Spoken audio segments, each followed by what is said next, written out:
kita akan buat kesilapan yang besar ketika kita ada duit tapi tak ada ilmu tentang kewangan. Ramai sebenarnya rakyat Malaysia yang tertipu dengan skim pelaburan emas yang tak wujud, ataupun tertipulah dengan macam-macam skim pelaburan. Rata-ratanya yang tertipu ni adalah golongan yang pencen, tuan-puan.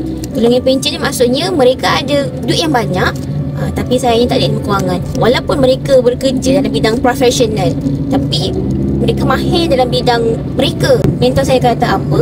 Kewangan ni tak diajar ketika kita belajar di sekolah ataupun di peringkat universiti. Di universiti, kita hanya diajar untuk menjadi pekerja yang baik, bukan pekerja yang kaya.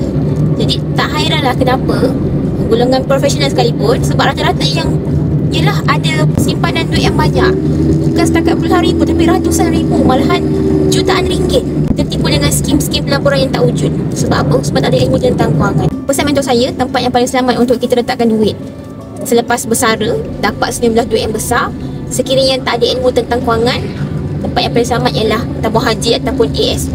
Sekiranya tuan-puan ada ilmu tentang pelaburan dan sebagainya, tak ada masalah untuk letakkan duit di situ. Dan sekiranya tuan-puan nak buat pelaburan atau nak tukarkan simpanan persaraan tersebut ke dalam bentuk emas untuk simpanan jangka masa panjang, pastikan beli emas, dapat emasnya. Ada emasnya boleh dapat dan boleh dipegang sendiri. Untuk lebih lanjut tentang simpanan emas fizikal di Public Gold, saya ialah jadi aktif Public Gold di bawah pimpinan Tuan Muhammad Zulkifli bin Syafiee. Boleh follow saya Syahidah Pujaman, insya-Allah moga bermanfaat.